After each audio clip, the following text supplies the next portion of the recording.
అలాగే మన డిస్ట్రిక్ట్ అధ్యక్షులు బీజేపీ అధ్యక్షులు వంశీధర్ రెడ్డి గారికి, సోమవారం రెడ్డి గారికి, అలాగే నారాయణ రెడ్డి గారికి, మా భారత్ గారికి, అలాగే మా రెడ్డి గారికి, రఘునాథ్ రెడ్డికి, అందరికీ కూడా వేదిక మీద పెద్దలందరికీ అందరికీ నా ధన్యవాదాలు. అలాగే వేదిక మీద పెద్దలందరికీ కూడా నా ధన్యవాదాలు. వేదిక ముందు ఎన్నో సంవత్సరాలుగా బీజేపీ జెండా మోస్తూ అలాగే కమిటీ యొక్క మనకి ఏ కష్టం వచ్చినా కూడా జెండా వదలకుండా మా కార్యకర్తలందరికీ నా ధన్యవాదాలండి.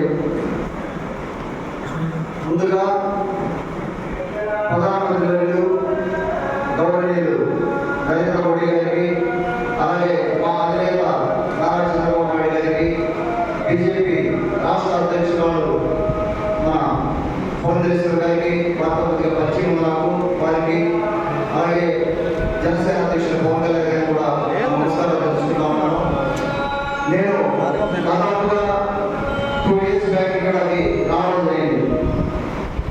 మాది ఎర్రమేడిపల్లి వెలుగులపాడు మండలం, చాలా మందికి తెలుసుకుంటుంది. ఇక్కడ తెలియకపోతే ఒకసారి చెప్తున్నాను. ఎర్రమేడిపల్లి చివర ఉండే గ్రామం దాదాపుగా 10 దగ్గర ఉంటుంది వెలుగులపాడు మండలంలో. అన్ని కుటుంబాలు ఏ సమస్యలు అయితే కుటుంబాలు బయటికి వెళ్ళి ఇక్కడ మెరుగైన జీవన ప్రమాణాల కోసం బయటకు వెళ్ళాల్సి వచ్చిందో, అలాగే ఫ్యామిలీలో మా ఫ్యామిలీలో ఒకటి అలాగే బయటికి వెళ్ళాము. బయటికి వెళ్ళిన తర్వాత అవకాశాల కోసం ఎదుర్కొంటూ అమెరికా వెళ్ళడం జరిగింది. అమెరికాలో సొంతంగా నేను కానీ తమ్ముడు కానీ మా కష్టపడి మా సామాన్య కుటుంబం మిడిల్ క్లాస్ ఫ్యామిలీ కష్టపడి ఈ రోజున ఈ స్టేజ్ మీద మీ ముందు నిలబడగలిగాను. ఒకసారి ఆలోచన చేసాము, ఒక అప్పవలసి ఏం చేద్దాం అన్నీ చూసాం. మొత్తం అన్ని రకాలు ఎన్ని రకాల వెంటనే చూసాము, అన్ని రకాల దేశ విదేశాలు చూసాము, అందరినీ చూసాము, డెవలప్మెంట్ చూసాము, రిస్ట్రక్షన్ చూసాము, కన్స్ట్రక్షన్ చూసాము, అన్ని రకాలుగా చూసాము. ఒకసారి ఆలోచన చేసాము, ఏం చేద్దాం మనం ఏదైనా బ్యాంక్ వెళ్ళి మన జన్మభూమి చేసుకోవాలి, లేదంటే పార్టీకి వర్క్ చేయాలని గత 5 ఏళ్ళుగా డిస్కస్ చేస్తున్నాం మనం నేను కానీ తమ్ముడు కానీ.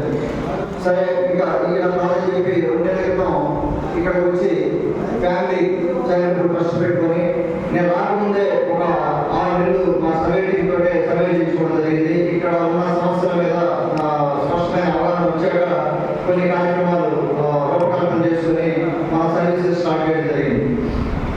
ఒక రకంగా ఏంటంటే పార్టీకి వర్క్ చేయాలి, పార్టీ పనులు తెలుగుదేశం పార్టీ కుటుంబం పార్టీ వర్క్ చేసుకుంటానే మనం చేయగలిగింది ఫ్యామిలీ ఫండ్స్ తోటే మన శక్తి మేరకు చేద్దామని చెప్పి ఆ సర్వేలో నుంచి సమస్యలన్నింటినీ లిస్ట్ చేసుకొని ఒక్కొక్క సమస్య మీద